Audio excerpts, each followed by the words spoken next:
नमस्कार, स्वागत है आपका आस्तिक स्पिरिचुअल सीक्रेट्स में।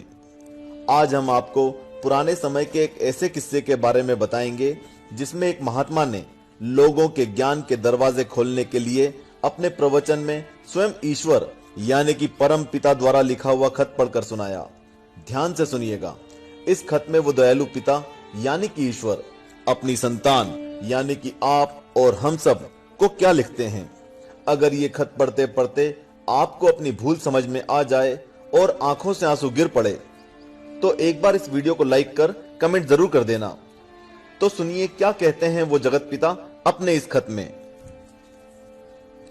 मेरे प्रिय, सुबह तुम जैसे ही सोकर उठे मैं तुम्हारे बिस्तर के पास ही खड़ा था। मुझे लगा कि तुम मुझसे कुछ बात करोगे।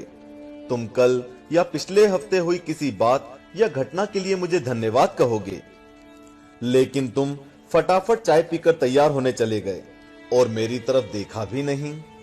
फिर मैंने सोचा कि तुम नहा के मुझे याद करोगे, पर तुम इस उधेड़बुन में लग गए कि तुम्हें आज कौन से कपड़े पहनने हैं। फिर जब तुम जल्दी से नाश्ता कर रहे थे और अपने ऑफिस के कागज इकट्ठे करने के लिए घर में इधर से उधर दौड़ रहे थे तो भी मुझे लगा कि शायद अब तुम्हें मेरा ध्यान आएगा, लेकिन ऐसा नहीं हुआ। फिर जब तुमने ऑफिस जाने के लिए ट्रेन पकड़ी तो मैं समझा कि इस खाली समय का उपयोग तुम मुझसे बातचीत करने में करोगे, पर तुमने थोड़ी देर पेपर पढ़ा और फिर खेलने लग गए अपने मोबाइल में और मैं खड़ा का खड़ा ही रह गया। मैं तुम्हें बताना चाहता था कि दिन का कुछ हिस्सा मेरे साथ बिताकर तो देखो, तुम्हारे काम और भी अच्छी तरह से होने लगेंगे, लेकिन तुमने मुझसे बात ही नहीं की।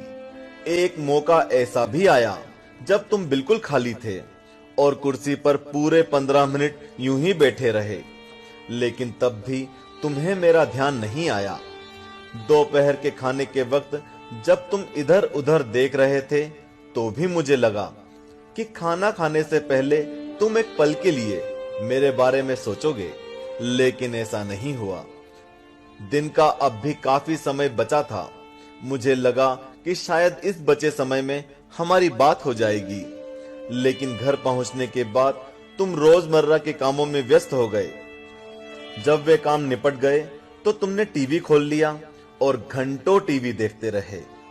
देर रात थककर तुम बिस्तर पर आ लेटे। तुमने अपने पत्नी और बच्चों को शुभ रात्रि कहा और चुपचाप चादर ओढ़कर सो गए।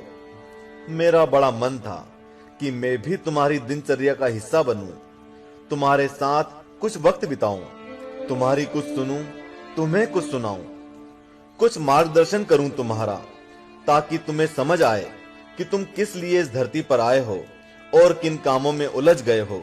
लेकिन तुम्हें समय ही नहीं मिला और मैं मन मार कर ही रह गया। मैं तुमसे बहुत प्रेम करता हूं। हर रोज मैं इस बात का इंतजार करता हूं कि तुम मेरा ध्यान करोगे और अपनी छोटी छोटी खुशियों के लिए मेरा धन्यवाद करोगे, पर तुम तब ही आते हो जब तुम्हें कुछ चाहिए होता है। तुम जल्दी में आते हो और अपनी मांगे मेरे आगे रखकर चले जाते हो, और मजे की बात तो यह है कि इस प्रक्रिया में भी तुम मेरी तरफ देखते नहीं। तुम्हारा ध्यान उस समय भी लोगों की तरफ ही लगा रहता है और मैं इंतजार करता ही रह जाता हूं। खैर, कोई बात नहीं, हो सकता है कल तुम्हें मेरी याद आ जाए, ऐसा मुझे विश्वास है और मुझे तुम में आस्था है। आखिरकार मेरा दूसरा नाम आस्था और विश्वास ही तो है। तुम्हारा पिता परमेश्वर। चूंकि हमने इस वीडियो का टारगेट 1 लाख लाइक्स रखा है, तो बिना देरी किए लाइक का बटन दबा दें और कमेंट बॉक्स में हरिओम लिखें। जय श्री कृष्णा।